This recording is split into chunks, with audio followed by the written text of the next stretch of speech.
নমস্কার বন্ধুরা, আমি অমিতাভ আর আপনারা দেখছেন স্পোর্টস লাভার অমিতাভ ইউটিউব চ্যানেল।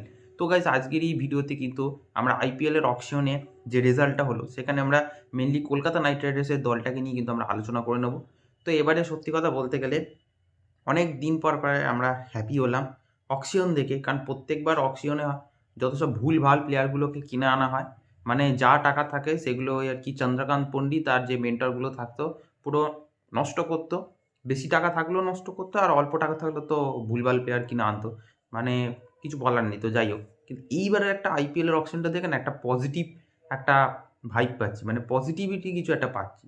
মানে এবারে আইপিএল অকশন দেখলেই যা বোঝা যাচ্ছে যে কলকাতা নাইট রাইডার্স ভালো করবে, আশা করি খারাপ করবে না। মানে ওই যে ওই ৬-তে থাকা, ৭-এ থাকা, ৮-এ থাকা এই জিনিসগুলো হবে না। অন্তত এবারে কেকেআরের যা মানে যা টিম তৈরি করেছে, যা ব্যালেন্স টিম তৈরি করেছে, এই টিম ওই ৭-এ ৮-এ থাকার জন্য তৈরি হয়নি। এই টিম চ্যাম্পিয়ন হওয়াটা আমি আলাদা বিষয়। চ্যাম্পিয়ন সবসময় চ্যাম্পিয়ন হওয়াটা ভাগ্যের বিষয়। প্রত্যেক বছর কে চ্যাম্পিয়ন হবে কি আমরা কেউ বলতে পারি না। বাট আমি চাই ভালো টিম তৈরি করুক, যাতে অ্যাটলিস্ট ৩-৪ মধ্যে অন্তত থাকে। প্লে অফে যায়, প্লে অফে কোয়ালিফাই করবে, সেমিফাইনাল খেলবে, ফাইনাল খেলবে। একটা টিম যখন প্লে অফে যাচ্ছে, প্লে অফে কোয়ালিফাই করছে, এটাই বোঝা যায় যে না, এইবারের টিমটা তারা ভালো বানিয়েছে, পারফরম্যান্স ভালো করেছে, খেটেছে। এটাই আমি চাই, যে সবসময় যে আমাকে চ্যাম্পিয়ন হতে হবে, আমি কিন্তু সেটা সবসময় আমি চাইছি না। চ্যাম্পিয়ন হলে তো খুবই ভালো বিষয়, তাহলে আবারও একটা সেলিব্রেশনের দিন ফিরবে। বাট যাই হোক, আমি চাই অন্তত ভালো খেলুক। তো ভালো খেলার মতোই কিন্তু টিমটা তৈরি হয়েছে, কারণ যা টিম হয়েছে, যে কয়টা প্লেয়ারকে কিনেছে, একেবারে ব্যালেন্স টিম। প্রতিটা টাকার কিন্তু প্রপার ইউজ হয়েছে। হ্যাঁ, এবার মাথিসা পাতিরানার জন্য একটু বেশি টাকা আশা করি গেছে। ওনাকে ১০ কোটির মধ্যে নিয়ে নিলেই হতো। তো সেখানে ১৮ কোটি টাকাটা একটু বেশি হয়ে গেল আমার যা মনে হচ্ছে। তো যাই হোক, টাকার মধ্যেই তো ছিল। তবে হ্যাঁ, এবারে ডোমেস্টিক প্লেয়ার কিন্তু প্রচুর এসেছে, আর একদম ফুল স্লট প্লেয়ার কেনা হয়েছে। তো ডোমেস্টিক প্লেয়ার অনেক বেশি হয়েছে। তো আশা করি ডোমেস্টিক থেকে কিন্তু অনেক স্টার প্লেয়ার তৈরি হবে এবার। কেকেআরে কিন্তু প্রচুর স্টার প্লেয়ার ডোমেস্টিক থেকে আসবেই আসবে। তো যাই হোক, এবার আমরা ওভারঅল যদি প্লেয়ার যেগুলো নিয়ে আলোচনা করব, তো সেটা হচ্ছে যে মানে এবারে কেকেআরের বেস্ট প্লেয়িং 11 কী হতে পারে উইথ ইম্প্যাক্ট প্লেয়ার, মানে প্লেয়িং 12 বলা যায় আর কি। এখনকার দিনে আইপিএলে তো আর প্লেয়িং 11 না, প্লেয়িং 12 হয়ে যায় অ্যাকচুয়ালি।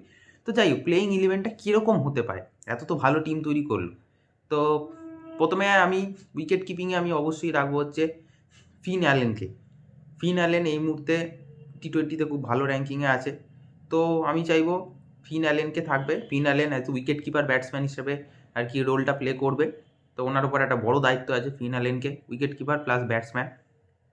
আর এছাড়া থাকবে হচ্ছে ওপেনিংয়ে আমি রাখতে চাই আর কি সুনীল নারিন। যদি যদি ম্যানেজমেন্ট সুনীল নারিনকে নেয় ওপেনিংয়ে, তাহলে সেটাও তো রাখতে পারে। বাট আমি চাইবো হচ্ছে সুনীল নারিনের জায়গায় আজিঙ্কা রাহানে থাকুক। আজিঙ্কা রাহানে কিন্তু ওপেনিংয়ে যথেষ্ট ভালো, আর আজিঙ্কা রাহানে কিন্তু টি-20তেও অনেক ভালো। এটা আগেরবারও আমরা দেখেছি। তো আমি চাইবো আজিঙ্কা রাহানেকে কিন্তু ওপেনিংয়ে দেওয়া হোক। তো আজিঙ্কা রাহানে আর ফিন অ্যালেনের মধ্যে একটা ওপেনিং তৈরি হোক। এরপর যদি ৩ নম্বরে দেওয়া হয়, তাহলে ৩ নম্বরে আমি রাখতে চাই অঙ্কুরিশ রাঘুবংশীকে। কিন্তু অভিষেক নায়ার বলছে যে ৩ নম্বরে নাকি ক্যামেরুন গ্রিনকে রাখবে, যিনি এবারের আইপিএলের সবচেয়ে দামি প্লেয়ার, ২৫ কোটি টাকা। তো এবারে আইপিএলের সবচেয়ে দামি প্লেয়ার ২৫ কোটি টাকার হলো ক্যামেরুন গ্রিন, তো যিনি আমাদের কলকাতা নাইট রাইডার্সে আছে। আমি বহুদিনের ইচ্ছা ছিল, এমনকি আমি এর আগেও অনেক ভিডিওতে বলেছিলাম, কলকাতা আন্দ্রে রাসেলকে ছেড়েছে মানে তাহলে এর ব্যাকআপ মানে বিকল্প অলরাউন্ডার হিসেবে ক্যামেরুন গ্রিনের পেছনে যাবেই যাবে। ক্যামেরুন গ্রিনকে নেবেই, এটা সবাই বলেছিল। সে আকাশ চোপড়া থেকে শুরু করে সমস্ত ইউটিউবার, এমনকি আমিও বলেছিলাম। মানে ক্যামেরুন গ্রিনকে প্রায় আমি বলেছিলাম যে প্রায় কিনে নিয়েছে, এমনকি ৩০ কোটি অবধি চাইলে যেতেই পারতো, যায়নি। ২৫ কোটিতে হয়ে গেছে, অসুবিধা নেই। তো যাই হোক, ক্যামেরুন গ্রিন যদি ৩-এ থাকে, বাট আমি চাইবো ৩-এ থাকবে অঙ্কুরিশ রাঘুবংশী। অঙ্কুরিশ রাঘুবংশীর পরে আমি চাইবো ক্যামেরুন গ্রিন চলে আসতে পারে, অসুবিধা নেই। ক্যামেরুন গ্রিন মানে দুটো বিদেশি হয়ে গেল।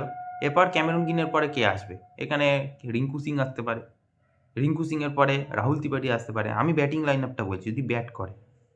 তারপরে রিঙ্কু সিংয়ের পরে আমরা সুনীল নারিনকে পেয়ে যাব, আরেকটা বিদেশি, ৩ নম্বর বিদেশি হয়ে গেল। সুনীল নারিন হলো। এরপর সুনীল নারিনের পরে আমরা রাখতে পারি হাসিদ রানাকে, ফাস্ট বোলার।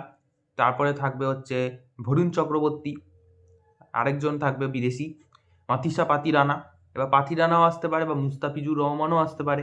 মুস্তাফিজুর রহমান কেউ কিন্তু ভালো, যিনি কাটার মাস্টার, তাকেও কিন্তু ভালো কাজে লাগানো যেতে পারে। বাট এখন মুস্তাফিজুর রহমানকে ছাড়বে কিনা বাংলাদেশ, এনওসি দেবে কিনা, সেটার একটা ব্যাপার আছে। কারণ বাংলাদেশের অনেক সমস্যা থাকে। এর আগেও অনেকবার করে সাকিবকে কিনেছিল, বাংলাদেশ ছাড়েনি। বাট হয়তো তাদের সাথে কথা হয়েছে বলেই তারা 9 কোটি টাকার মতো আরকি ইনভেস্ট করেছে।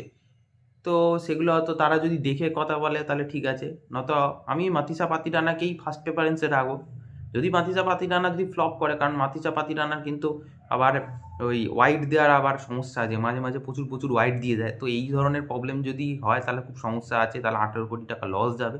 তো আশা করি এবারে খুব ফিট থাকবে। তো যাই হোক, মাতিসা পাতিরানাকে আমি ফার্স্ট প্রেফারেন্সে রাখলাম। নয়তো তার জায়গায় মুস্তাফিজুর রহমানও আসতে পারে। আর তারপরে থাকবে হচ্ছে আমি ফাস্ট বোলার হিসেবে রাখতে পারি উমরান মালিককে। এবার উমরান মালিককেও নিতে পারে বা ভৈভব আরোরাকেও নিতে পারে। আশা করি তারা হয়তো ভৈভব আরোরার দিকে যাবে, কারণ তিনি এত বছর ধরে খেলে গেছেন, অনেক ভালো পারফরম্যান্স দিয়েছেন। আর যদি উমরান মালিক যদি ফিট থাকে তাহলে উমরান মালিককেও নিতে পারে, কোনো অসুবিধা নেই। তো এইরকম একটা প্লেইং 11 হবে। আর ইমপ্যাক্ট প্লেয়ারে তো অনেক প্লেয়ার আছেই, কার্তিক ত্যাগীর মতো প্লেয়ার আছে। তারপরে থাকবে হচ্ছে রমনদীপ সিংয়ের মতো একটা ব্যাটিং থাকবে। বাট যেহেতু আমি আগেরটা অলরেডি ব্যাটিং লাইনআপস বলে দিয়েছি, তো কার্তিক ত্যাগীকে আমি রেখেছি, আকাশদীপকে রেখেছি, আর থাকতে পারে হচ্ছে অনুকূল রয়কে রেখেছি। আর উমরান মালিক যদি থাকে তাহলে ভৈভব আরোরা ইমপ্যাক্টে থাকবে, আর যদি ভৈভব আরোরা লাইনআপসে থাকে তাহলে উমরান ইমপ্যাক্টে থাকবে। তো এইরকম একটা ওভারঅল প্লেইং 11 হতে পারে, যেটা খুবই একটা শক্তিশালী প্লেইং 11 হতে চলছে। অ্যাটলিস্ট অনেক ভালো প্লেইং 11 হতে চলছে। এই আইপিএলে 2026-এর মধ্যে কলকাতা নাইট রাইডার্সের টিম কিন্তু অনেকটা ব্যালেন্স টিম হচ্ছে। খুব ভালো শক্তিশালী কাঠামো হয়ে গেছে, যেটা অভিষেক নায়ারের আন্ডারে কিন্তু, মানে অভিষেক নায়ারের হেড কোচের অধীনে কিন্তু আমরা কলকাতা নাইট রাইডার্সকে একটা ভালো দিকে নিয়ে যেতে দেখব। 1 থেকে 4 এর মধ্যে তো থাকবেই এই টিম, নিঃসন্দেহে বলা যেতে পারে। তো এই ছিল আপডেট। এরকম আরও আপডেট পাওয়ার জন্য অবশ্যই সাবস্ক্রাইব করে বেল আইকন অল করে রাখো। তো দেখা হচ্ছে পরের ভিডিওতে।